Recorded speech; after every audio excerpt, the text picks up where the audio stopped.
नमस्कार साथियों, LM geography के ऑनलाइन प्लेटफॉर्म पे आप सभी का हार्दिक स्वागत और अभिनंदन। साथियों, ना रुकना है, ना थकना है, बस मेहनत करके लक्ष्य को पाना है।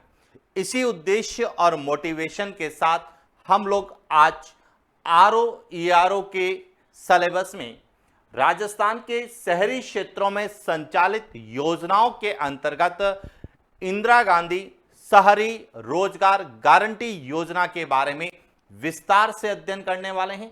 साथ ही इंदिरा गांधी शहरी रोजगार गारंटी योजना के तहत क्या प्रश्न हमसे पूछे जाने वाले हैं, किस तरह के प्रश्न हमसे पूछे जाएंगे, उन पर हम लोग विस्तार से अध्ययन करेंगे। तो देखिए, सबसे पहले इंदिरा गांधी शहरी रोजगार गारंटी योजना को समझने की कोशिश करते हैं कि इंदिरा गांधी शहरी रोजगार गारंटी योजना से क्या क्या प्रश्न कहां कहां से पूछे जाएंगे। तो देखिए, इसके अंतर्गत सबसे पहले आपको जो याद करना है या सबसे पहले जिसको समझना है वह है प्रारंभ, कि इसकी शुरुआत जो है वह कब हुई। दूसरी चीज जो है वह इसकी नोडल एजेंसी कौन सी है, कि इसका संचालन राजस्थान में कौन करता है। तीसरा वह है कि इस योजना का क्या उद्देश्य है, क्या विशेषताएं। और उसके बाद क्योंकि हम आरओ ईआरओ के अंतर्गत नगरीय निकायों में पोस्टेड होंगे, जो हमारा कार्य क्षेत्र होगा वह नगरीय निकाय या शहरी क्षेत्र होगा, तो वहां पे इसका इंप्लीमेंट जब होगा तो उसके लिए पात्रता क्या होगी कि कौन सा व्यक्ति जो है इंदिरा गांधी शहरी रोजगार गारंटी योजना के तहत जो है लाभान्वित होगा, तो इसकी पात्रता को भी हमें समझना है। उसके बाद इंदिरा गांधी शहरी रोजगार गारंटी योजना के अंतर्गत कौन कौन से प्राथमिक कार्य होंगे, कौन कौन से हमारे द्वितीयक सेकेंडरी कार्य होंगे, उन पर भी हमको अध्ययन करना है। साथ में इस योजना के तहत जो भी गवर्नमेंट बजट आवंटित करती है उसमें पारिश्रमिक भुगतान कितना होगा, निर्माण सामग्री की लागत के आधार पर कितना भुगतान करना होगा, और उसके बाद जिस बजट में यह शुरू की गई वहां से लगाकर वर्तमान बजट तक, यानी कि 2022-23 के बजट में जब यह शुरुआत हुई उस समय इसकी क्या स्थिति थी, और 2023-24 के बजट में इस योजना में क्या परिवर्तन हुआ है, उन सभी बिंदुओं पर हम विस्तार से अध्ययन करने वाले हैं। तो देखिए, शुरुआत करते हैं इंदिरा गांधी शहरी रोजगार गारंटी योजना की।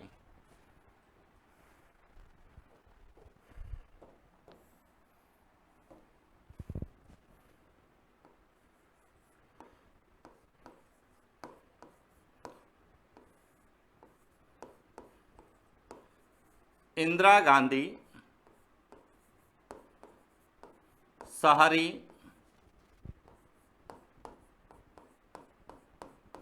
रोजगार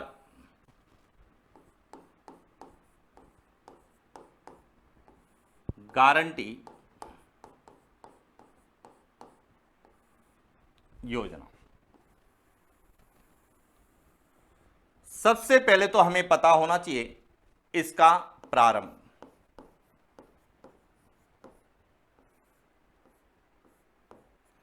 अब इस योजना के प्रारंभ की हम यदि बात करते हैं तो हमें 2 पॉइंट्स याद रखने। एक तो वित्तीय वर्ष, कि यह जो योजना है इंदिरा गांधी शहरी रोजगार गारंटी योजना, यह किस वित्तीय वर्ष में प्रारंभ की गई। तो देखिए, प्रारंभ का जो वित्तीय वर्ष है,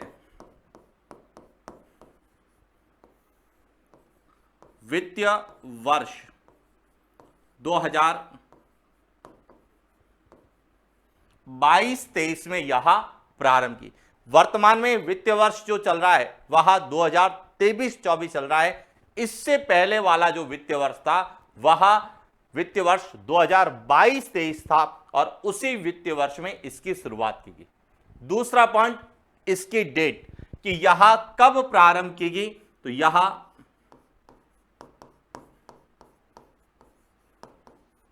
9 सितंबर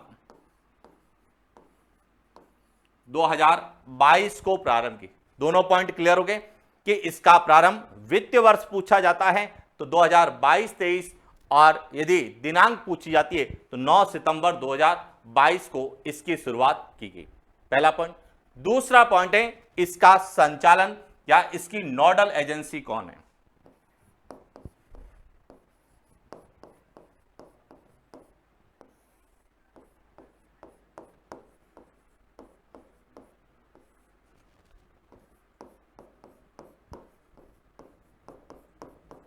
कि इसका संचालन कौन सा विभाग करता है या इसकी नोडल एजेंसी कौन सी है, तो इसकी नोडल एजेंसी है वह है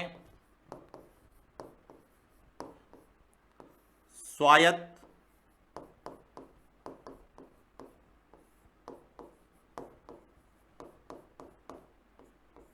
शासन विभाग। कौन सी है? स्वायत्त शासन विभाग के द्वारा यह राजस्थान में संचालित की जा रही है। क्लियर। तीसरा और सबसे इंपॉर्टेंट है कि इसका उद्देश्य क्या है, कि यह योजना राजस्थान में क्यों प्रारंभ की गई, इसका क्या उद्देश्य है। तो देखिए इसका उद्देश्य समझना। इसका उद्देश्य है कि जिस प्रकार ग्रामीण क्षेत्रों में महात्मा गांधी नरेगा योजना चल रही है, जो ग्रामीण क्षेत्रों में रोजगार की गारंटी देती है, तो उसी तर्ज पर शहरी क्षेत्रों में भी जो भी लोग हैं, जो भी परिवार हैं, उन परिवारों को प्रतिवर्ष रोजगार की गारंटी देने के उद्देश्य से इसकी शुरुआत की गई। और इसके अंतर्गत प्रतिवर्ष जो है वह 100 दिन का रोजगार उपलब्ध करवाने का इसका क्या है उद्देश्य। यानी कि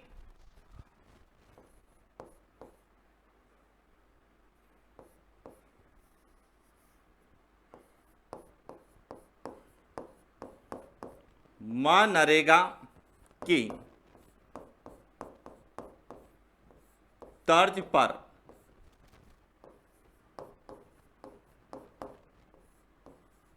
शहरी क्षेत्र में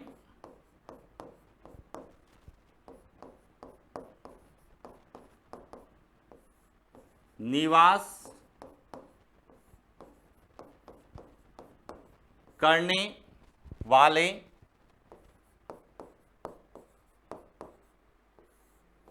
परिवार को प्रतिवर्ष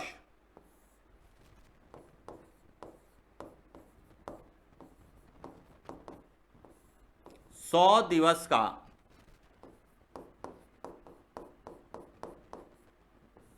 रोजगार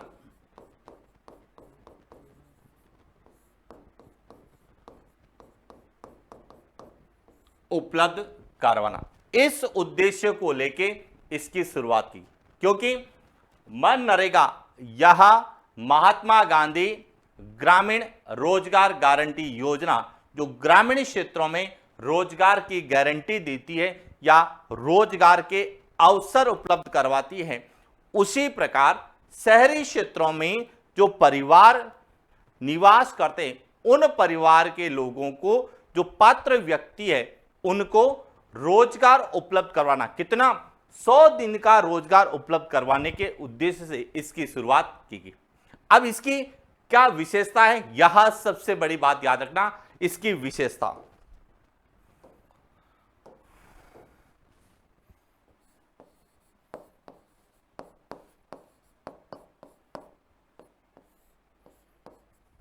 कि इसकी क्या विशेषता है? इसकी विशेषता है कि शहरी क्षेत्र में जो भी परिवार है, उसकी मांग के आधार पर पात्र व्यक्तियों को रोजगार उपलब्ध करवाना। यह ध्यान रखना कि इसमें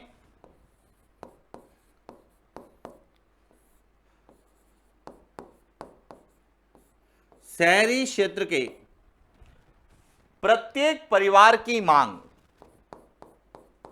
प्रत्येक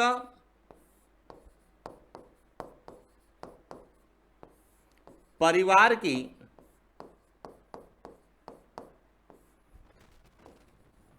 मांग के आधार पर, किस आधार पर?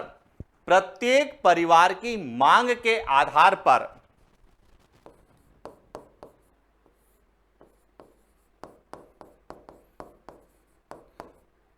पात्र व्यक्तियों को रोजगार उपलब्ध करवाना।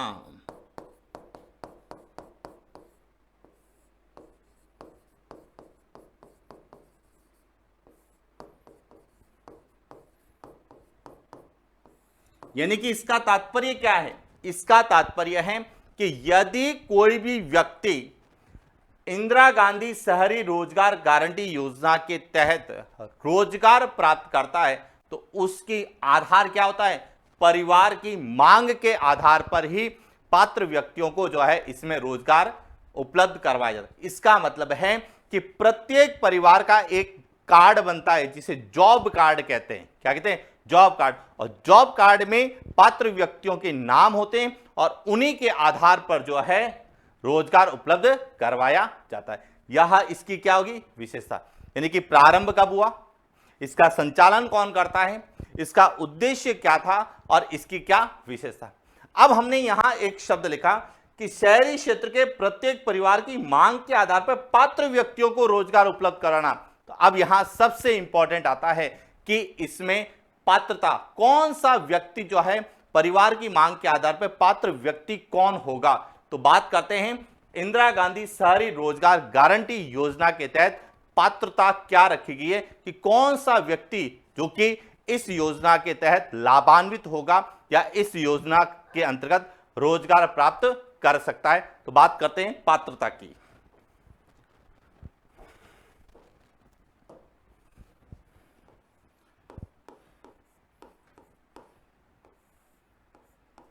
अब इसमें पात्रता को समझना कि सबसे पहले शहरी निकाय का जो क्षेत्र अधिकार है, जहां जहां शहरी निकाय, क्योंकि यहां शहरी क्षेत्र की योजना है, तो शहरी निकाय के क्षेत्र अधिकार में निवास करने वाले प्रत्येक परिवार में यदि 18 से 60 वर्ष की आयु का सदस्य जो इस योजना में पंजीकृत होगा वही इस योजना का लाभ उठा सकता है। यानी कि शहरी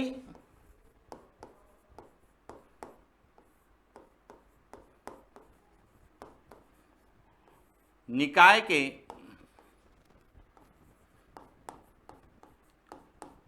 क्षेत्र अधिकार में निवास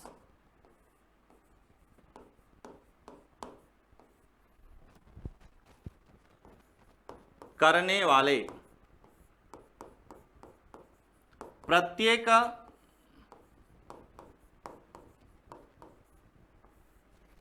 परिवार का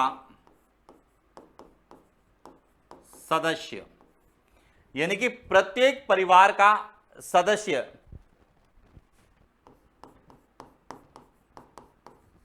जिसकी आयु 18 से 60 वर्ष तथा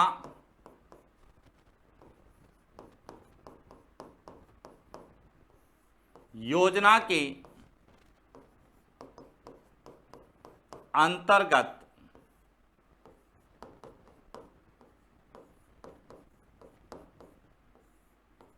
पंजीकृत है।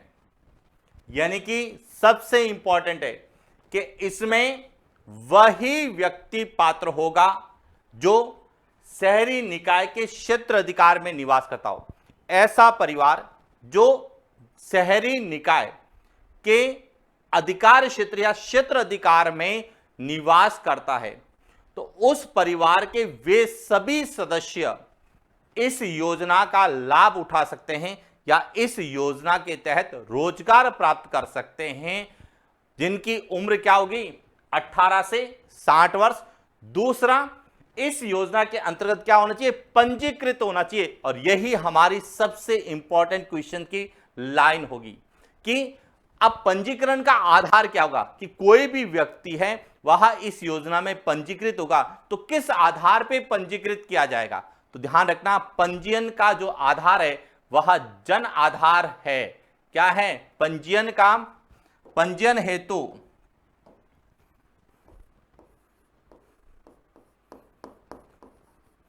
पंजीयन हेतु जन आधार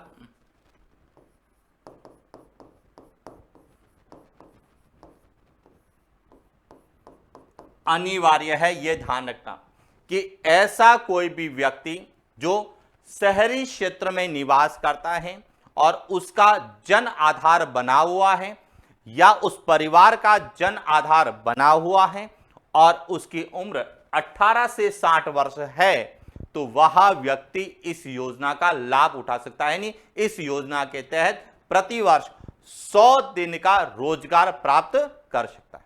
लेकिन इसमें एक विशेषता कंडीशन भी रखी गई है। वह क्या रखी गई है, यह भी समझना। क्या रखी गई है कि विषम परिस्थितियों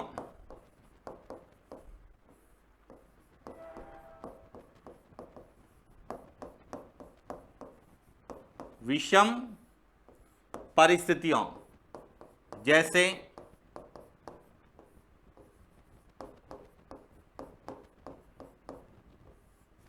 कोरोना महामारी,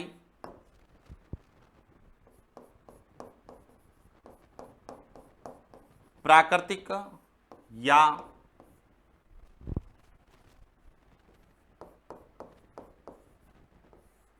मानव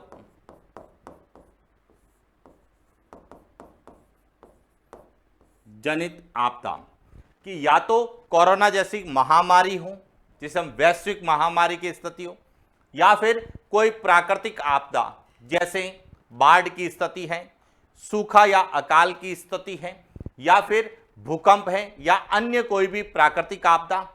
साथ ही मानव जनित आपदा कि मानव के द्वारा ऐसे कार्य किए गए हैं जिसके परिणाम स्वरूप वहां पे एक तरह से आपदा की स्थिति बनी है, जैसे भोपाल गैस त्रासदी कांड आपने सुना होगा। तो मानव जनित आपदा ये सभी किस में आती है? विषम परिस्थितियों में। तो विषम परिस्थितियों में प्रवासी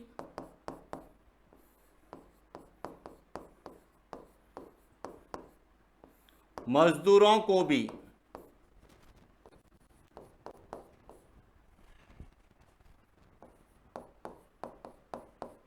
रोजगार उपलब्ध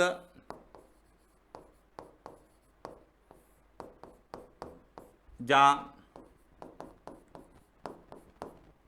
सकता है। यहां ध्यान रखना कि सामान्य परिस्थितियों में केवल उस शहरी क्षेत्र में जो पंजीकृत व्यक्ति है उन्हीं को ही मिलेगा, लेकिन विषम परिस्थितियों में वहां पे जो प्रवासी मजदूर है जो वहां पे काम कर रहे हैं, लेकिन प्राकृतिक आपदा के कारण उनके रोजगार के अवसर जो है छिन गए हैं या रोजगार प्राप्त करने में सक्षम नहीं है, तो उन परिस्थितियों में वह इस योजना के तहत रोजगार प्राप्त कर सकते हैं। पॉइंट क्लियर हो गया? तो ये तो था पात्रता। अब ध्यान रखना, क्योंकि आरओ का जो मुख्य कार्य है वह शहरी क्षेत्र के निकाय, जो शहरी निकाय हैं या जो शहरी क्षेत्र है वहां पे जो भी योजनाएं चल रही है, वहां पे जो भी कार्य है उनकी जांच भी करता है, मॉनिटरिंग भी करता है, यहां तक कि राजस्व संबंधी कार्य भी वह करता है। तो इसीलिए हम जब भी कभी योजनाओं को पढ़ें तो शहरी क्षेत्र की योजनाओं को पूर्ण रूप से पढ़ें, केवल उसके शुरू कब हुई, उसका क्या उद्देश्य, उन तक ही सीमित नहीं रहे, पूरी डिटेल से पढ़ें और उसके बाद उससे कैसे प्रश्न बनेंगे। अब मैं आपको बताता हूं कि या तो आपसे इंदिरा रसोई योजना पूछी जाएगी, या फिर आपसे इंदिरा गांधी शहरी रोजगार गारंटी योजना पूछी जाएगी, या फिर इंदिरा गांधी शहरी क्रेडिट कार्ड योजना। ये राजस्थान में अपना एक विशेष स्थान रखती है और इसीलिए जो है इनको पूछे जाने की संभावना। और साथ ही साथ इसके लिए आधार क्या है, पंजीकरण जन आधार पे होता है, इसलिए जन आधार योजना को भी आप अच्छे से पढ़ के जाएं। क्लियर हो गया? क्योंकि जन आधार योजना एक तरह से राजस्थान की स्वयं की योजना है, जिस तरह से आधार कार्ड है उसी प्रकार राजस्थान के लोगों के लिए जो है पहले भामाशाह कार्ड जो है अप्लाई किया गया था या जारी किया गया था, और भामाशाह कार्ड की जगह अब जन आधार कार्ड जो है जारी किया गया है वर्तमान सरकार के द्वारा। क्लियर। अब बात आता है कि इंदिरा गांधी शहरी रोजगार गारंटी योजना के तहत कौन कौन से कार्य करवा जाएंगे, क्योंकि हम कह रहे हैं कि यह रोजगार देगा, तो शहरी क्षेत्रों में रोजगार किन किन क्षेत्रों में दिया जाएगा, तो उसके लिए भी ध्यान रखना। तो सबसे पहले तो आपको यह पता होना चाहिए कि इंदिरा गांधी शहरी रोजगार योजना के अंतर्गत जो रोजगार दिया जाएगा वह श्रम आधारित होगा। प्राथमिक कार्य के रूप में श्रम आधारित कार्य करवा देंगे, लेकिन सेकेंडरी द्वितीय कार्य भी यहां पे करवाया जा सकता है। तो देखिए बात करते हैं इंदिरा गांधी शहरी रोजगार गारंटी योजना के तहत किए जाने वाले कार्यों।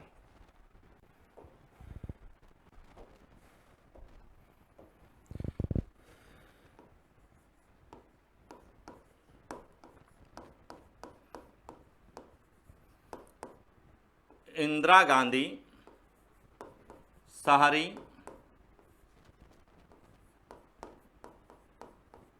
रोजगार गारंटी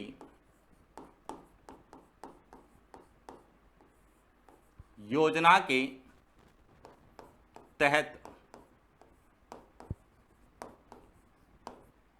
किए जाने वाले कार्य कि कौन कौन से कार्य इसके अंतर्गत किए जाएंगे। तो इसके अंतर्गत जो कार्य किए जाएंगे उनको दो श्रेणियों में विभाजित किया गया है। एक तो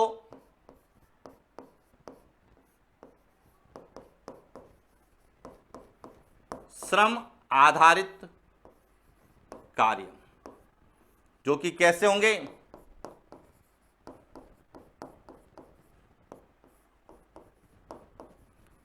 श्रम आधारित कार्य जिन्हें हम किस श्रेणी में डालेंगे, प्राइमरी वर्क, यानी कि प्राथमिक कार्य जो श्रम आधारित कार्य होंगे वो करवाए जाएंगे।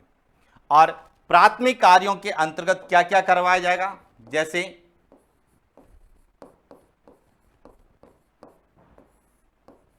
पर्यावरण संरक्षण संबंधी कार्य हैं, जल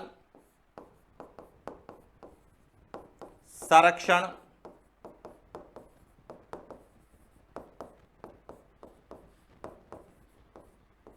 संबंधी कार्य करवाए जाएंगे। साथ ही स्वच्छता एवं सैनिटेशन संबंधी कार्य,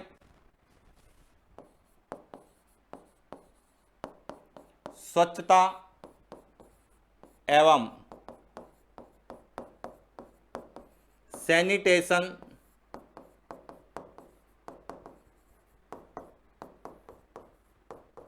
संबंधी कार्य करवाए जाएंगे।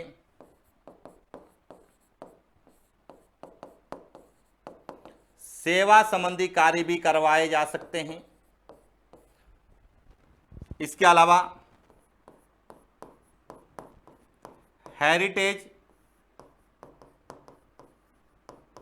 संरक्षण संबंधी कार्य भी करवाए जा सकते हैं।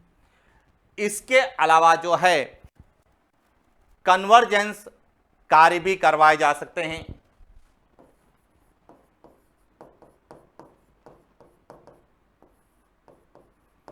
कन्वर्जेंस कार्य भी करवाए जा सकते हैं। साथ ही साथ जो है संपत्ति विरूपण रोकने संबंधी कार्य,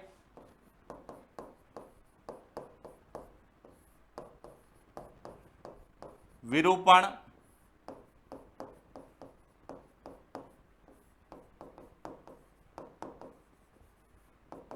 रोकने संबंधी कार्य करवाए जा सकते हैं। और इसके अलावा अन्य कार्य भी करवाए जा सकते हैं। किसके अंतर्गत, प्राथमिक कार्य। यह सभी जो है श्रम आधारित कार्य होंगे और जो कि प्राइमरी तौर पर इंदिरा गांधी शहरी रोजगार गारंटी योजना के तहत करवाए जाएंगे। इसके अलावा कुछ सेकेंडरी कार्य भी, द्वितीय कार्य भी करवाए जाएंगे। द्वितीय कार्य कौन से होंगे? स्थायी परिसंपत्तियों का सृजन, स्थायी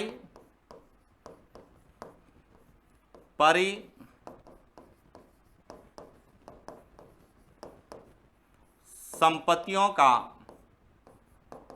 सृजन। यह जो है द्वितीय कार्य, सेकेंडरी जो है कार्य के रूप में करवाए जाएंगे। अब यहां से ध्यान रखना, जो प्रश्न बनता है वह प्रश्न क्या बनता है कि इंदिरा गांधी शहरी रोजगार गारंटी योजना के तहत निम्न में से कौन सा एक प्राथमिक कार्य है या नहीं है। तो अब आपको केवल एक शब्द याद रखना है कि स्थायी परिसंपत्तियों का जो सृजन है यह प्राथमिक कार्य नहीं है, या फिर यह भी पूछा जा सकता है निम्न में से कौन सा एक श्रम आधारित प्राथमिक कार्य में शामिल नहीं है, तो भी कौन सा होगा? स्थायी परिसंपत्तियों का सृजन। यह सेकेंडरी कार्य होगा, प्राइमरी वर्क नहीं होगा। अब दूसरा, इसमें श्रम आधारित प्राथमिक कार्य में पर्यावरण संरक्षण के संबंध में कार्य करवाए जा सकते हैं, जल संरक्षण संबंधी कार्य करवाए जा सकते हैं, स्वच्छता एवं सैनिटाइजेशन संबंधी कार्य करवाए जा सकते हैं, सेवा संबंधी कार्य करवाए जा सकते हैं, हेरिटेज संरक्षण संबंधी कार्य है, कन्वर्जेंस संबंधी कार्य है, संपत्ति विरूपण रोकने संबंधी कार्य है, और अन्य कार्य भी करवाए जाएंगे। तो इसमें कौन कौन से कार्य आते हैं उनको आधार बना के भी प्रश्न पूछे जा सकते हैं। कैसे पूछा जा सकता है? निम्न में से कौन सा कार्य स्वच्छता एवं सैनिटाइजेशन संबंधी है या नहीं है, या फिर पूछा जा सकता है निम्न में से कौन सा एक सेवा संबंधी कार्य में शामिल है, या फिर पूछा जा सकता है निम्न में से कौन सा एक संपत्ति विरूपण रोकने संबंधी कार्य में शामिल है या नहीं है। तो एक एक को लेके हमको विस्तार से पढ़ना है। तो सबसे पहले हम बात करते हैं कि जो इंदिरा गांधी शहरी रोजगार गारंटी योजना के तहत जो कार्य है उसमें पर्यावरण संरक्षण से संबंधित कौन से कार्य करवाए जा सकते हैं, जल संरक्षण से संबंधित कौन से कार्य होंगे, स्वच्छता और सैनिटाइजेशन संबंधी कौन से कार्य होंगे, संपत्ति विरूपण रोकने संबंधी कौन से कार्य होंगे, कन्वर्जेंस संबंधी कौन कौन से कार्य करवाए जा सकते हैं। तो एक एक को लेके बात करते हैं। सबसे पहले बात करते हैं पर्यावरण संरक्षण संबंधी कार्य कि इंदिरा गांधी शहरी रोजगार गारंटी योजना के तहत पर्यावरण संरक्षण संबंधी कौन से कार्य करवाए जा सकते हैं। तो समझना यहां से,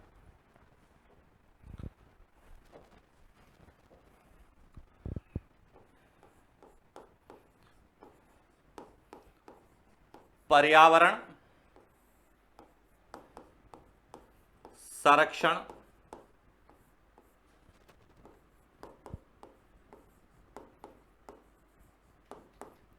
संबंधी कार्य कि शहरी क्षेत्रों में पर्यावरण संरक्षण से संबंधित कौन कौन से कार्य करवाए जा सकते हैं। तो सबसे पहला है कि जो भी सार्वजनिक स्थल हैं, शमशान है या कब्र स्थान है, वहां पे वृक्षारोपण करवाया जा सकता है। पहला कार्य क्या होगा?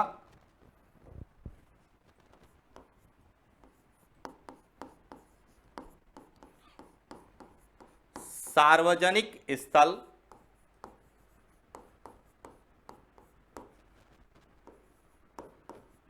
शमशान,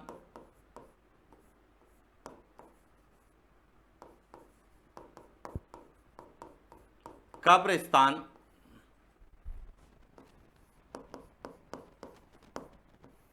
आदि में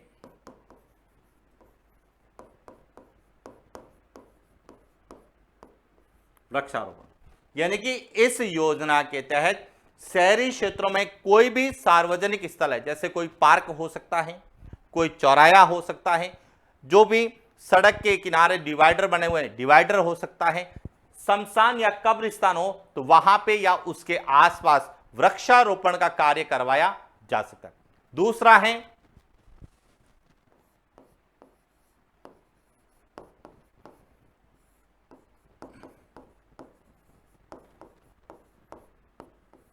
उद्यान संधारण, जिससे हम कह लेते हैं फॉरेस्ट्री संबंधी कार्य है, हॉर्टिकल्चर संबंधी कार्य इसमें करवाए जा सकते हैं, जिसमें उद्यान संधारण का, कि कोई भी कार्य जो है, कोई पार्क बना हुआ है, कोई उद्यान बना हुआ है, तो उसका संधारण करना, यानी उसकी स्वच्छता को बनाए रखना, उनके जो है पेड़ पौधे हैं उनको पानी देना है, उनकी जो है सुरक्षा की व्यवस्था करना है, ये कार्य करवाया जा सकता है। या फॉरेस्ट्री संबंधी कार्य करवाया जा सकता है, या हॉर्टिकल्चर बागवानी संबंधी जो है कार्य भी इसके अंतर्गत करवाए जा सकते हैं, जिसको हम शब्द कहते हैं उद्यान संधारण का कार्य। इसके अलावा और क्या करवाया जा सकता है? नगरीय निकाय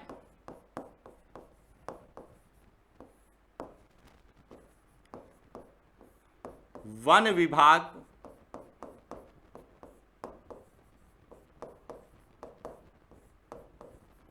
कृषि विभाग के अधीन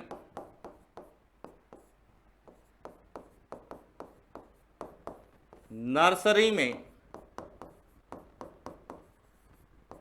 पौध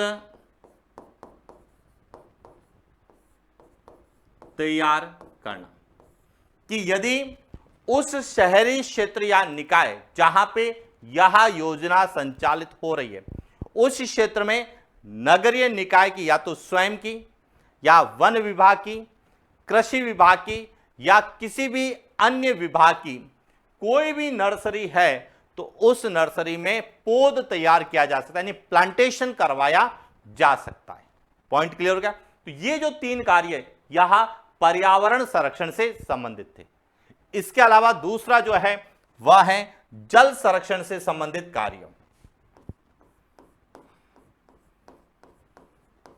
जल संरक्षण से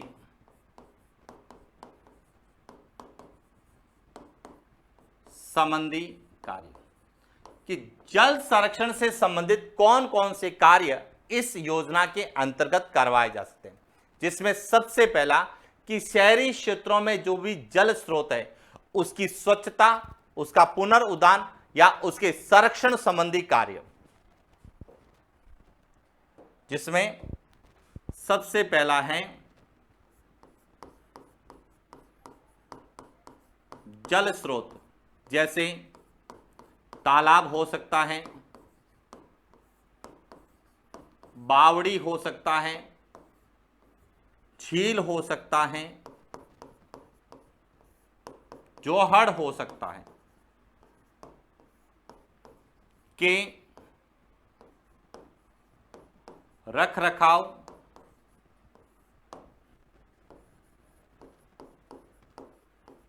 पुनरुद्धार, संरक्षण,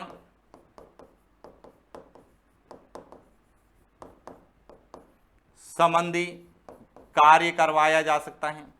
दूसरा, रेन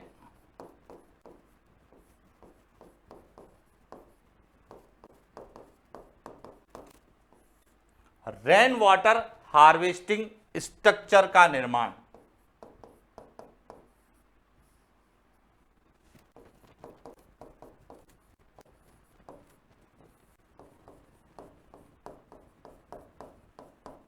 कि रेन वाटर हार्वेस्टिंग के स्ट्रक्चर का निर्माण करवाया जा सकता है, उसकी स्वच्छता का और मरम्मत संबंधी कार्य भी इसके अंतर्गत करवाए जा सकते हैं। यह भी क्लियर हो गया? तो 2 कार्य जल संरक्षण के संबंध में करवाए जा सकते हैं। इसके बाद जो सबसे इंपॉर्टेंट है कि शहरी क्षेत्रों में जो समस्या है वह है आपके स्वच्छता को लेके, कचरा प्रबंधन को लेके। तो इसीलिए स्वच्छता एवं सैनिटेशन संबंधी जो कार्य है वह भी इसके अंतर्गत होते हैं। और उसमें कौन कौन से कार्य आएंगे, तो देखिए,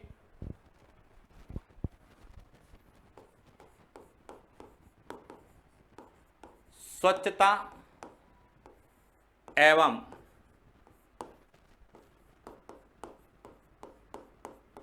सैनिटेशन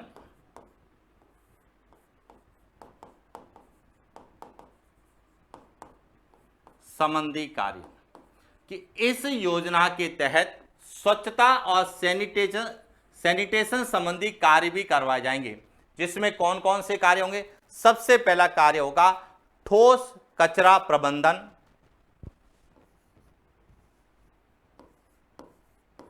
ठोस कचरा प्रबंधन। सबसे पहला कार्य कौन सा होगा? ठोस कचरा प्रबंधन का कार्य हो सकता है। दूसरा, घर घर कचरा संग्रहण और पृथक्करण का कार्य, घर घर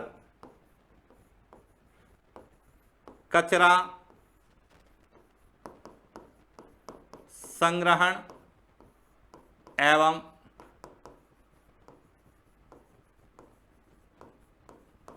पृथक्करण, यहां भी कार्य करवाया जा सकता है। तीसरा, सार्वजनिक या सामुदायिक शौचालय की स्वच्छता संबंधी कार्य, सार्वजनिक एवं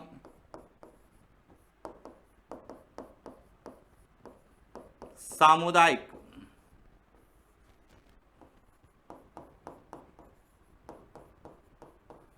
शौचालय की स्वच्छता से संबंधित जो भी कार्य है वह भी इसके अंतर्गत हो सकते हैं। दूसरा, निर्माण या विध्वंस सामग्री कार्यों में के कारण उत्पन्न सामग्री को हटाना, यानी कि चौथा सबसे इंपॉर्टेंट है वह है कि निर्माण एवं विध्वंस कार्यों से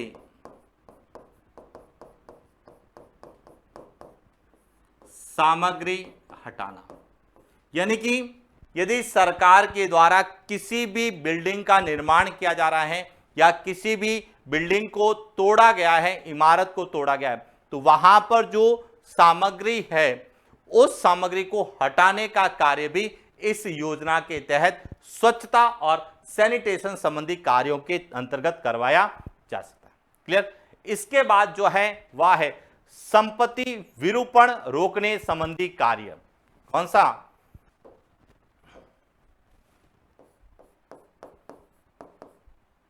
संपत्ति विरूपण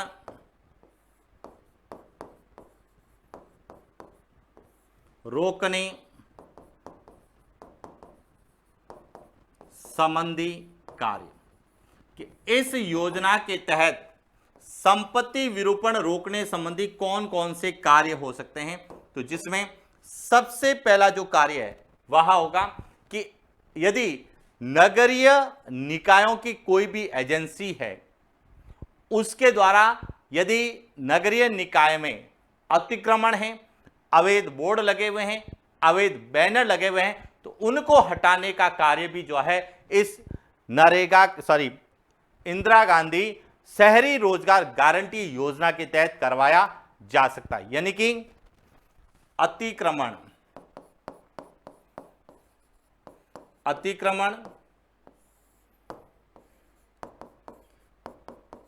अवैध बोर्ड या बैनर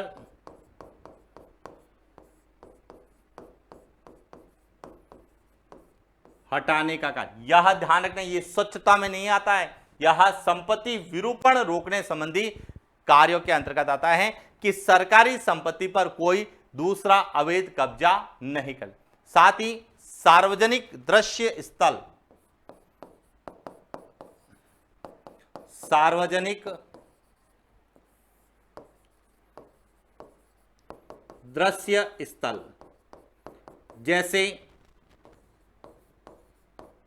कोई सार्वजनिक इमारत की दीवार हो गई, रेलिंग हो गई, डिवाइडर हो गया, कि जो लोगों को दिखे, तो सार्वजनिक दृश्य स्थल की पुताई और पेंटिंग, पुताई और पेंटिंग, जिस पर उस क्षेत्र की या राजस्थान की ऐतिहासिक या सांस्कृतिक धरोहर का चित्रण किया जा सकता है। ऐसी लोकहित में यदि कोई सूचना है तो उसको प्रकाशित किया जा सकता है पेंटिंग के द्वारा। साथ ही केंद्र और राज्य सरकार की जो है योजनाओं को इसके क्षेत्र में नहीं कि उनके संबंध में उनकी पेंटिंग या पुताई की जा सकती है, तो यहां आता है ताकि उस दीवार का, रेलिंग का या डिवाइडर पर कोई भी जो है प्राइवेट क्षेत्र के या निजी संपत्ति के रूप में उसका उपयोग नहीं करें, निजी संपत्ति के रूप में उस पर कोई अपने ऐड नहीं लगाए। यह कार्य सदैव सार्वजनिक दृश्य स्थल जो सभी लोगों को दिखते हैं उन पे, जिसमें हमारी गौरवशाली इतिहास की, सांस्कृतिक धरोहर की या फिर योजनाओं को लेके जन कल्याणकारी ऐसा कोई कार्य सूचना है तो उसका प्रकाशन या पेंटिंग करवाई जा सकती है। क्लियर। इसके बाद आता है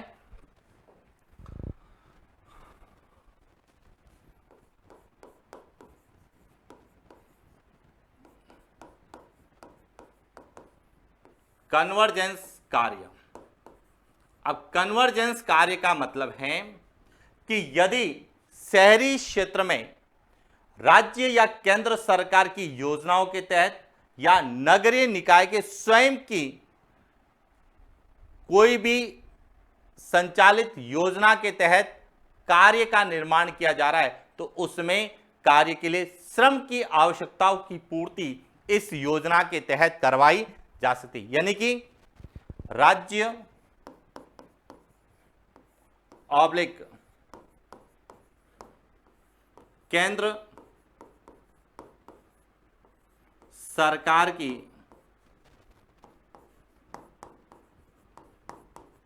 विभिन्न योजना या नगरीय निकाय के स्वयं के स्रोत से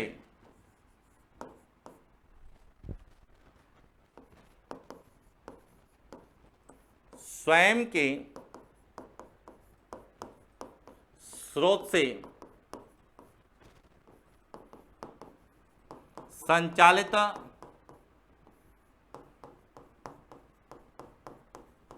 निर्माण कार्य हेतु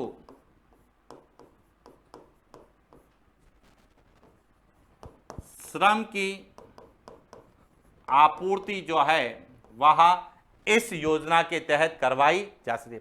जैसे प्रधानमंत्री आवास योजना के तहत या मुख्यमंत्री आवास योजना के तहत जो शहरी क्षेत्रों में करवाया जा रहा है, या जो भी कोई भी ऐसी योजना जो कि नगरीय निकाय की स्वयं की है, उसके अंतर्गत यदि किसी भी भवन का, इमारत का निर्माण करवाया जा रहा है तो वहां श्रम की आवश्यकता की पूर्ति के लिए जो इंदिरा गांधी शहरी रोजगार गारंटी योजना के अंतर्गत जो कार्य कर रहे हैं उसका उपयोग किया जा सकता है।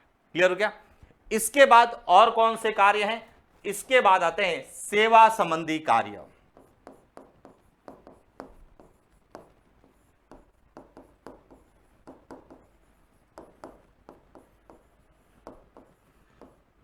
कि क्या इसमें सेवा संबंधी कार्य भी करवाए जा सकते हैं? तो दो प्रकार के सेवा संबंधी कार्य हो सकते हैं। एक तो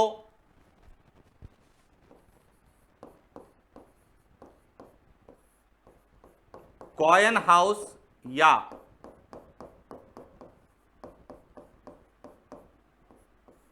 कोई कॉइन हाउस या गौशाला में श्रमिक कार्य,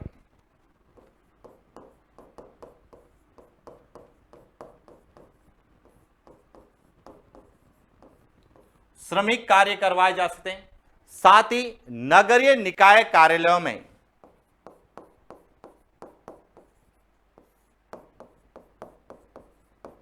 निकाय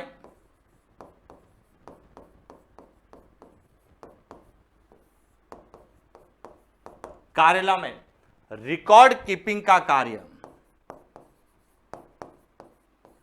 रिकॉर्ड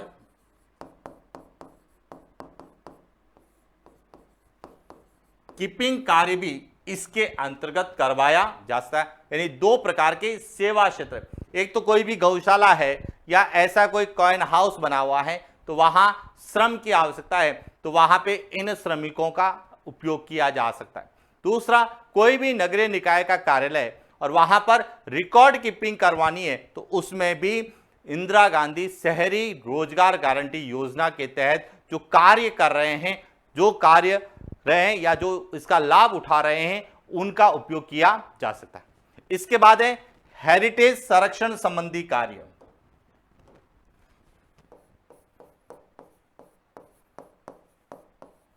हेरिटेज संरक्षण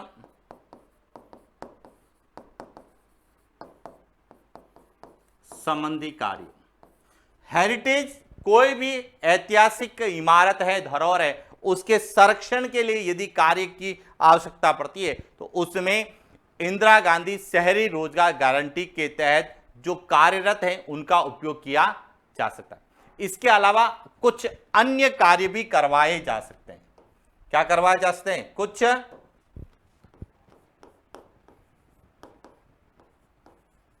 अन्य कार्य।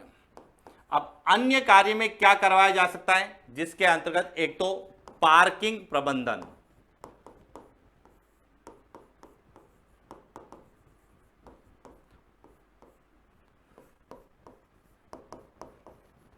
आवारा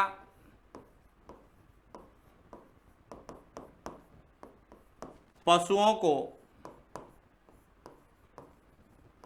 पकड़ना एवं उनके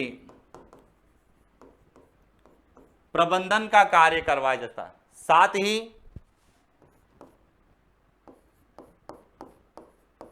मॉडल भवन निर्माण संबंधी कार्य भी करवाए जा सकते हैं। निर्माण कार्य जैसे राजीव गांधी सेवा केंद्र है।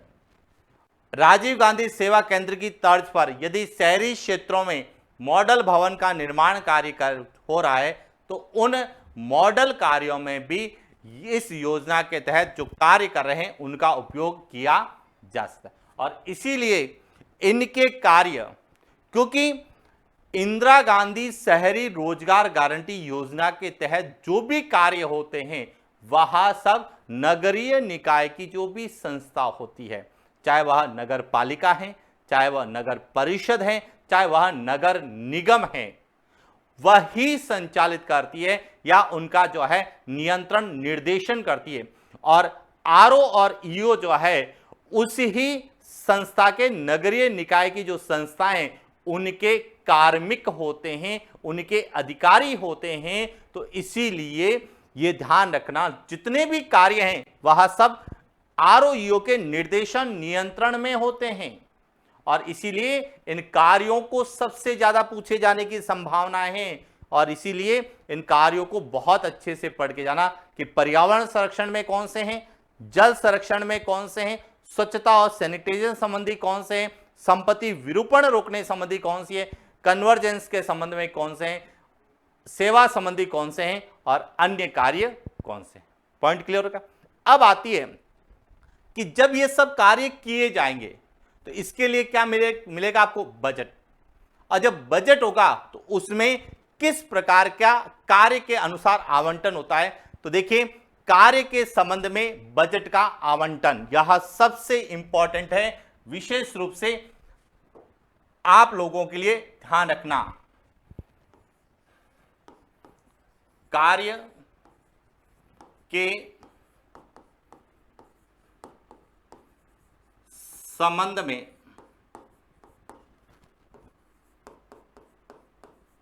बजट का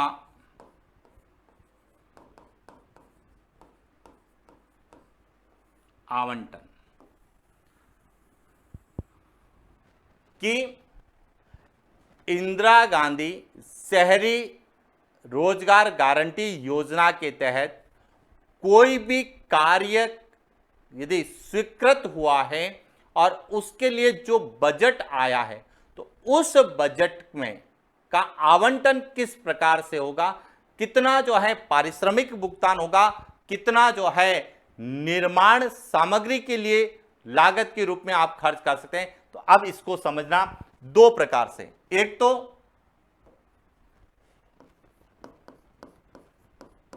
सामान्य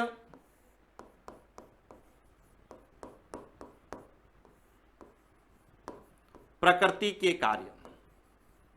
सामान्य प्रकृति के कार्य का मतलब है जैसे पर्यावरण संरक्षण के संबंध में कोई कार्य हो गया, जल संरक्षण के लिए कार्य हो गया, स्वच्छता और सैनिटेशन संबंधी कोई कार्य होगा, तो ये सभी जो है सामान्य प्रकृति के कार्य होते हैं। और दूसरे होते हैं विशेष प्रकृति के तकनीकी कार्य।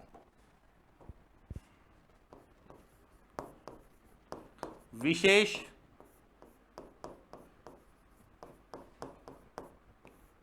प्रकृति के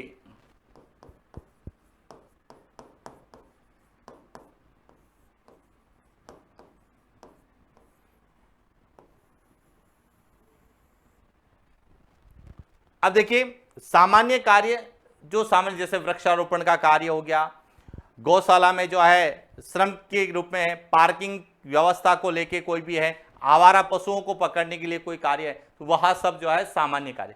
लेकिन कुछ ऐसे कार्य होते हैं जिसमें टेक्नोलॉजी की ज्यादा जरूरत होती है, जैसे कोई भी ठोस कचरा प्रबंधन है और वहां पर डंपिंग स्टेशन बनाना है और डंपिंग स्टेशन पर ही हमें जो है बायोमास ऊर्जा का उत्पादन करना है, तो वहां पर टेक्नोलॉजी की जरूरत पड़ेगी, वहां पे मशीनरी की। तो इसीलिए विशेष प्रकृति के तकनीकी कार्य यदि इस योजना के तहत किए जाते हैं तो बजट का आवंटन कैसे होता है यह समझना।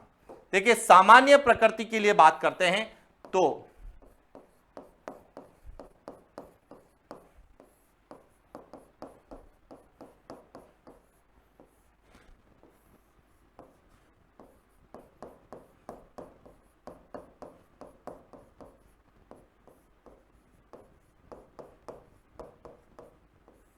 अब ये सबसे इंपॉर्टेंट है और आरओ यूआरओ को तो इसके बारे में जानकारी होना जरूरी है।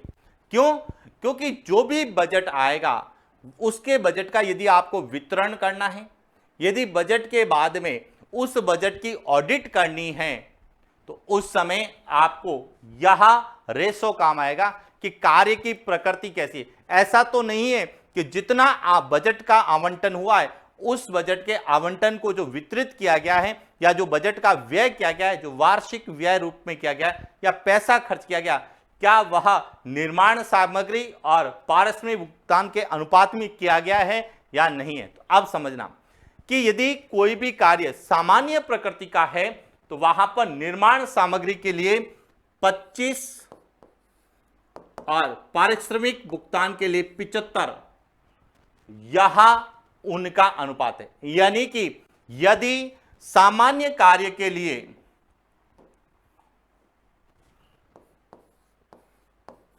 100 रुपए का जो है बजट आवंटित हुआ है तो उसमें 25 रुपए की आप क्या ला सकते हैं, निर्माण सामग्री ला सकते हैं और 75 रुपए का जो है आपको पारिश्रमिक भुगतान करना होगा।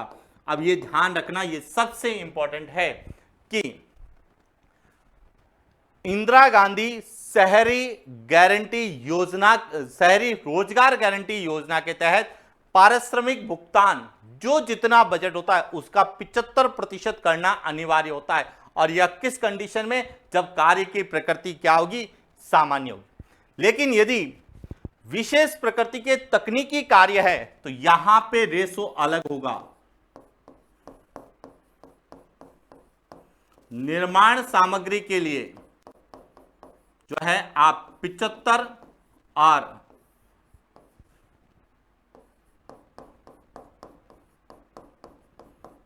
पारिश्रमिक जो भुगतान आप लोग करेंगे, जो कि वहां के विशेषज्ञ और कुशल श्रमिकों को करेंगे, वह कितना होगा, 75:25 होगा। यह ध्यान रखना कि इस योजना के तहत जो भी आपको बजट आवंटित होता है उसका व्यय का अनुपात सामान्य कार्य के लिए 25:75, जबकि विशेष तकनीकी कार्य के लिए 75:25। 75 निर्माण के लिए, जबकि इसमें निर्माण के लिए कितना होगा, 25। और पारिश्रमिक भुगतान इसमें 25 होगा, तो सामान्य कार्य में कितना होगा 75। यह रेशो आपको याद रख के जाना है और यहीं से प्रश्न आपसे एग्जाम में पूछे जाते हैं, और जिसको हम क्या कहते हैं मटेरियल लेबर रेशो। क्या यह सीधा आएगा कि इंदिरा गांधी शहरी रोजगार गारंटी योजना के अंतर्गत मटेरियल लेबर रेशो अनुपात कितना है, तो सामान्य के लिए 25, मटेरियल 25, लेबर 75, और आता है स्पेशल टेक्नोलॉजी आधारित है, विशेष तकनीकी कार्य के लिए, तो वहां पर अनुपात 75:25 होगा। अब ये प्रश्न को पढ़ते समय ध्यान रखना किसके बारे में पूछा गया है, क्लियर। अब इसके बाद आता है कि इस योजना के संबंध में कुछ महत्वपूर्ण फैक्ट जो बजट के आधार पर पूछे जाते हैं उनको हम लोग बात करते हैं। तो देखिए महत्वपूर्ण फैक्ट क्या है।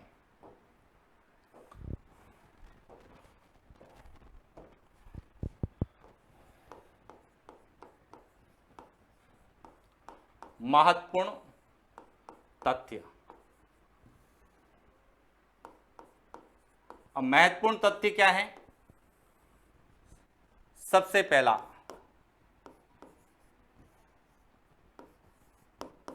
बजट 2022-23 के अनुसार, और दूसरा हम लोग पढ़ेंगे बजट 2023-24 के अनुसार। दोनों पॉइंट कि यह जो योजना है कौन सी, इंदिरा गांधी शहरी रोजगार गारंटी योजना, यह बजट 2022-23 में प्रारंभ की गई। तो इसमें क्या था कि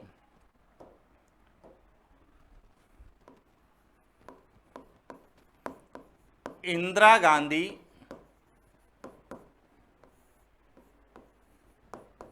शहरी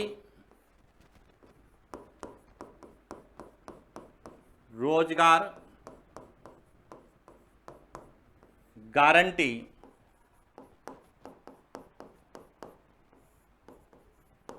योजना के तहत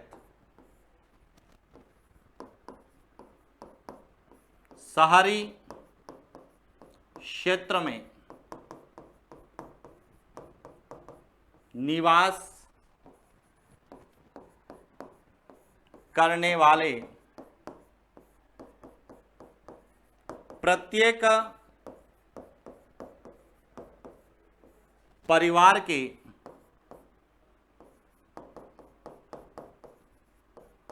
पंजीकृत व्यक्ति को प्रति वर्ष 100 दिवस का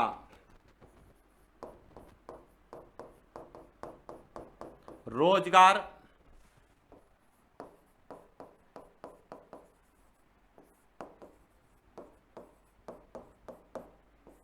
उपलब्ध करवाना, पहला पॉइंट। और इसके लिए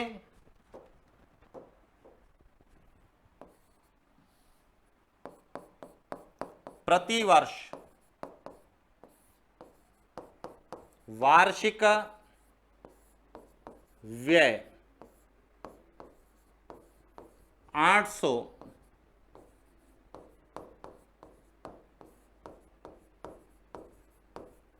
करोड़ रुपए, यानी कि वर्ष 2022-23 के बजट के अनुसार यदि हम बात करते हैं तो इस योजना के तहत शहरी क्षेत्र में कोई भी परिवार निवास करता है तो उसमें जो पंजीकृत व्यक्ति है उसे प्रतिवर्ष 100 दिन का रोजगार उपलब्ध करवाना। और उस बजट में इस योजना के लिए वार्षिक व्यय यानी कितना बजट आवंटन किया गया था, तो 800 करोड़ रुपए का बजट आवंटित किया गया था। लेकिन वित्तीय वर्ष 2023-24 की बात करें तो इसमें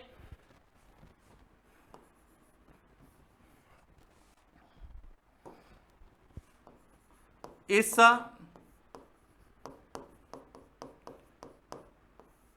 योजना के तहत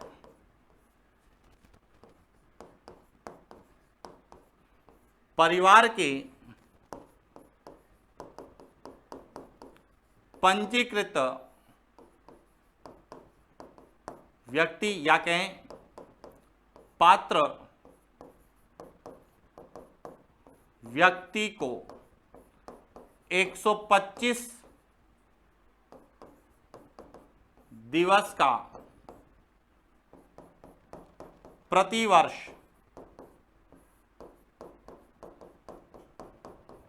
रोजगार उपलब्ध करवाना। यानी कि इसमें जो 100 दिवस थे इसको बढ़ाकर कितना कर दिया गया, 125 दिन, यानी कि 25 दिन जो है इसमें बढ़ा दिए गए थे बजट है। लेकिन बजट का जो आवंटन है वह कितना रखा गया था, 800 करोड़ रुपए ही रखा गया था। बजट का आवंटन नहीं बढ़ा था, केवल रोजगार के दिवस की जो है संख्या 100 से बढ़ाकर कितनी कर दी गई थी, 125, यानी कि 25 दिन बढ़ा दिए गए थे। पॉइंट क्लियर क्या? तो ये तो थी पूरी की पूरी हमारी इंदिरा गांधी शहरी रोजगार गारंटी योजना। कब प्रारंभ हुई, पहला पॉइंट, इसकी नोडल एजेंसी या संचालन कौन करती है, इसका उद्देश्य क्या था, इसकी क्या विशेषता थी, इसमें पात्रता क्या रखी गई थी, पात्रता के लिए क्या अनिवार्य था, इसके अंतर्गत कौन कौन से कार्य करवाए जा सकते हैं, इसके अंतर्गत जो है निर्माण और पारिश्रमिक का अनुपात क्या रहेगा, और साथ ही साथ बजट में किस तरह से इस योजना के अंतर्गत परिवर्तन किया गया और वार्षिक बजट का आवंटन किया गया, इसके बारे में हमने जो है संपूर्ण जानकारी को पढ़ा। अब इससे संबंध में प्रश्न कैसे पूछे जा सकते हैं, तो हम बात करते हैं कि यहां से जो प्रश्न बनेंगे कैसे बनेंगे, एक एक पॉइंट पर नजर डालते हैं। तो देखिए सबसे पहला प्रश्न कि इंदिरा गांधी रोजगार गारंटी योजना के संदर्भ में सत्य कथन की पहचान कर सही कूट का चयन करें। पहला कथन है कि इंदिरा गांधी शहरी रोजगार गारंटी योजना का प्रारंभ 9 सितंबर 2022 को जयपुर से किया गया। दूसरा, शहरी क्षेत्र के पंजीकृत परिवार के पात्र व्यक्तियों को 125 दिवस का रोजगार उपलब्ध करवाया जाएगा। तीसरा, इंदिरा गांधी शहरी रोजगार योजना के अंतर्गत परिवार का पंजीयन Jan Aadhaar card, job card से होगा। और चौथा, विषम परिस्थितियों में प्रवासी मजदूरों को भी रोजगार उपलब्ध करवाया जाएगा। अब ये चार में से कौन सा कथन सत्य है, कौन सा असत्य है, इसकी हमें पहचान करनी है। तो देखिए सबसे पहले बात करते हैं कि इसकी शुरुआत जो है 9 सितंबर 2022 को की गई थी। पॉइंट क्लियर हो गया? और जयपुर से हुई थी, खानिया की बावड़ी से। शहरी क्षेत्र के पंजीकृत परिवार के पात्र सदस्यों को 125 दिवस का रोजगार, पहले 100 दिवस था, लेकिन बजट 2023-24 में जो है 125 दिवस करवाया जाएगा, यह सुनिश्चित किया गया था। तो यह भी क्या है, सही है। तीसरा है, इंदिरा गांधी शहरी रोजगार योजना के अंतर्गत परिवार का पंजीयन जन आधार और जॉब कार्ड से होगा। तो यह गलत है, केवल जन आधार कार्ड से ही इसमें पंजीयन होता है, आधार या जॉब कार्ड से नहीं होता है। यही सबसे इंपॉर्टेंट है। और इसके बाद है, विषम परिस्थितियों में प्रवासी मजदूरों को भी रोजगार उपलब्ध करवाया जाएगा। सामान्य परिस्थितियों में नहीं होगा, लेकिन चाहे महामारी की स्थिति है, प्राकृतिक या मानव जनित आपदा की स्थिति है, तो प्रवासी मजदूरों को भी जो है रोजगार उपलब्ध करवाया जाएगा। यह भी इस योजना के अंतर्गत है। इसका मतलब 1, 2 और 4 क्या है, सही है, 3 गलत है। इसका सही उत्तर क्या होगा, बी, 1, 2 और 4। पॉइंट समझ में आ गया? चले आगे, अगला प्रश्न। निम्नलिखित में से इंदिरा गांधी शहरी रोजगार गारंटी योजना के तहत पात्र व्यक्तियों को रोजगार उपलब्ध करवाने का आधार है? ए, प्रति व्यक्ति आय, बी, परिवार की मांग, सी, मासिक आय, डी, रोजगार की श्रेणी। कि इस योजना के तहत कोई भी पात्र व्यक्ति है उसको रोजगार किस आधार पे उपलब्ध करवाया जाएगा। तो यह ध्यान रखना, परिवार की मांग के आधार पर, परिवार की मांग के आधार पर। यह सबसे इंपॉर्टेंट है कि परिवार की मांग के आधार पर परिवार के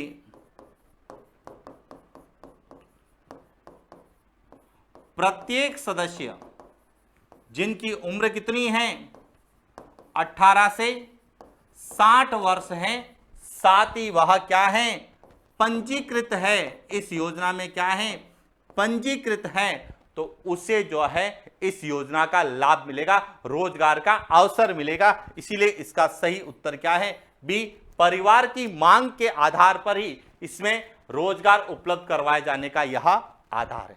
क्लियर? चले आगे, अगला प्रश्न। निम्नलिखित में से स्वायत्त शासन विभाग द्वारा संचालित योजनाओं में शामिल कूट का चयन करें।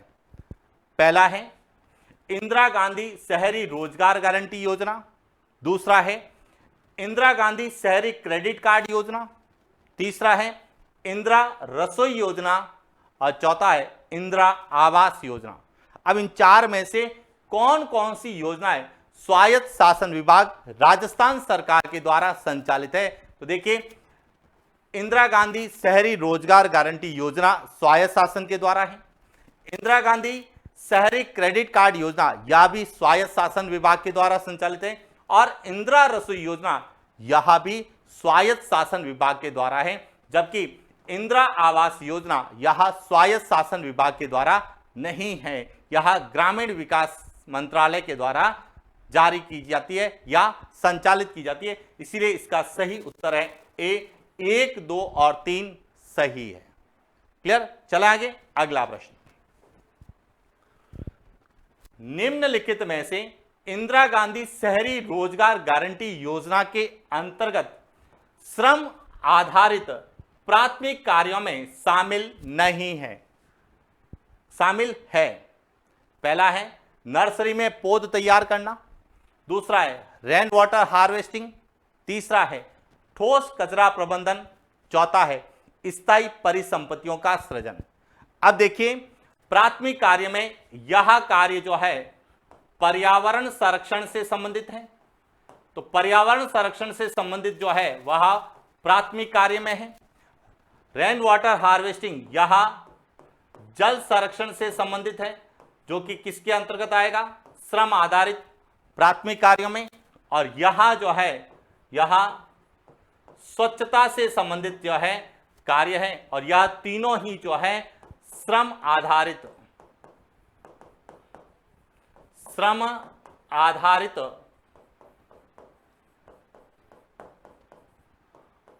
प्राथमिक कार्यों की श्रेणी में है, जबकि स्थायी परिसंपत्तियों का सृजन यह प्राथमिक कार्य नहीं है, इसे सेकेंडरी द्वितीयक कार्य में शामिल किया गया है कि करवाया जा सकता है, लेकिन प्राथमिक तौर पे नहीं, सेकेंडरी तौर पर स्थायी परिसंपत्तियों का निर्माण करवाया जा सकता है। इसीलिए इसमें 1, 2 और 3 वह क्या है, सही है। इसका सही उत्तर क्या होगा, 1।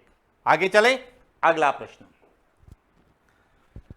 इंदिरा गांधी शहरी रोजगार गारंटी योजना के अंतर्गत स्वच्छता एवं सैनिटेशन संबंधी कार्यों में शामिल नहीं है, कि इसके अंतर्गत स्वच्छता और सैनिटेशन का कार्य भी करवाया जाता है, तो कौन सा नहीं है? पहला, घर घर कचरा संग्रहण एवं पृथक्करण, बी, निर्माण एवं विध्वंस कार्यों से सामग्री हटाना, सी, अतिक्रमण, अवैध बोर्ड या बैनर हटाने का कार्य, और डी, ठोस कचरा प्रबंधन।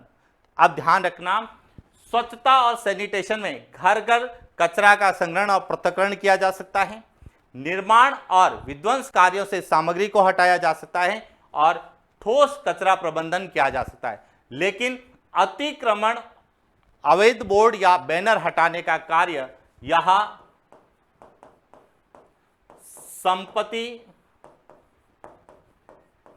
विरूपण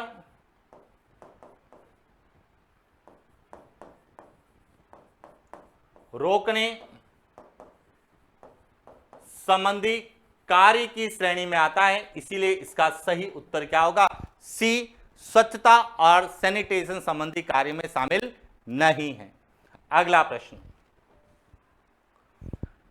इंदिरा गांधी शहरी रोजगार गारंटी योजना के अंतर्गत सेवा संबंधी कार्यों में शामिल है कि कौन सा कार्य सेवा संबंधी कार्यों में शामिल है?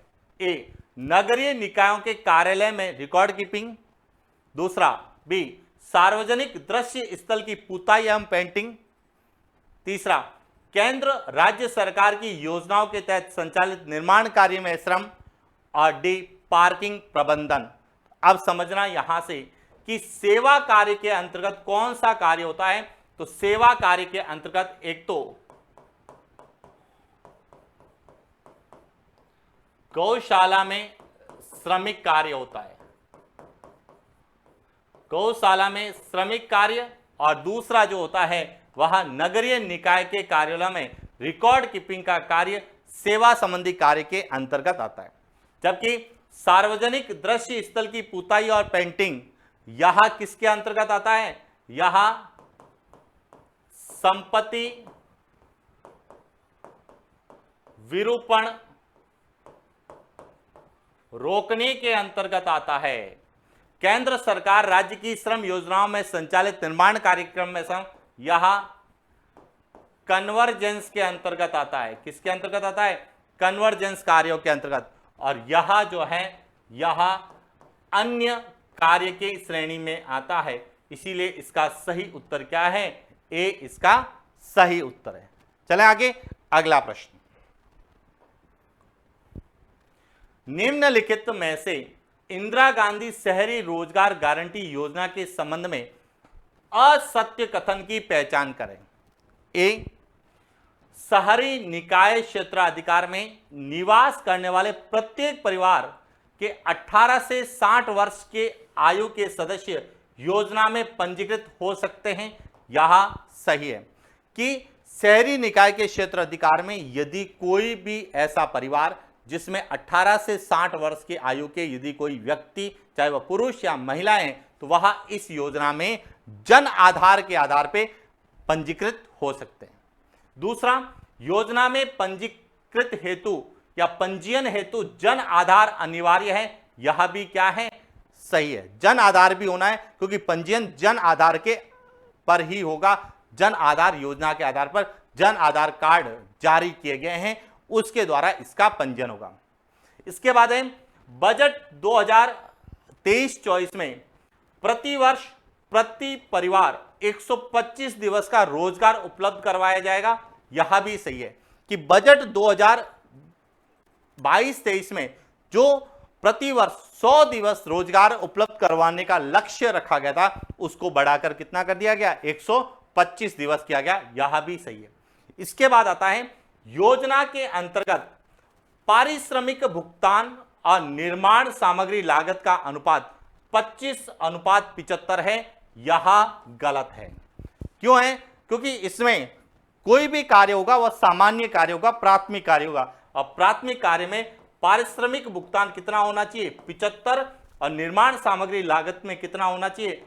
25 का अनुपात होता है। जबकि यहां 25:75 यह विशेष परिस्थितियों में या विशेष प्रकृति के तकनीकी कार्यों के लिए है, इसीलिए यह कथन क्या है? असत्य है। देखिए, बजट को लेके यह जो भुगतान में वितरण है, इसको लेके विशेष रूप से पढ़ के जाना, ये डाटा एग्जाम में पूछे जाने की संभावना है। क्लियर? चले आगे और बात करते हैं आज के अंतिम प्रश्न की। समझना फिर उत्तर देना। वित्तीय वर्ष 2023-24 के अनुसार इंदिरा गांधी रोजगार गारंटी योजना, इंदिरा गांधी शहरी रोजगार गारंटी योजना के अंतर्गत प्रतिवर्ष रोजगार दिवस एवं वार्षिक व्यय का सही समुच्चय है कि इस योजना के तहत कितने दिवस का रोजगार दिया जाएगा और प्रतिवर्ष कितना व्यय होगा, बजट कितना आवंटित होगा, इसका सही समुच्चय क्या है? ए 100 दिवस 800 करोड़ रुपए, बी 125 दिवस 800 करोड़ रुपए, सी 125 दिवस 1000 करोड़ रुपए। डी 200 दिवस 1250 करोड़ रुपए। अब समझना, यहां पे पूछा गया है वित्तीय वर्ष 2023-24। यदि वित्तीय वर्ष बजट 2022-23 पूछता तो उत्तर हमारा क्या सही होता? ए। लेकिन उन्होंने बजट कौन सा पूछा है? बजट 2023-24 को पूछा है, वर्तमान बजट को पूछा है। तो वर्तमान बजट में रोजगार के दिवस कितने हैं? 125 है, लेकिन बजट कितना है? 800 करोड़ रुपए है। बजट का विस्तार नहीं हुआ है, रोजगार के दिवस का जो है वृद्धि की गई है, और इसीलिए इसका सही उत्तर क्या है? बी इसका सही उत्तर है। क्लियर हो गया? तो ये था आज का हमारा सेशन, जिसमें हमने इंदिरा गांधी शहरी रोजगार गारंटी योजना को लेके क्या हमें पढ़ना है, किसको समझना है, और उसके आधार पे किस प्रकार के प्रश्न हमें एग्जाम में पूछे जा सकते हैं, उन पर हमने विस्तार से चर्चा की। आज के लिए इतना ही, मिलते हैं नेक्स्ट क्लास नई योजना के साथ। सभी का धन्यवाद। Thank you.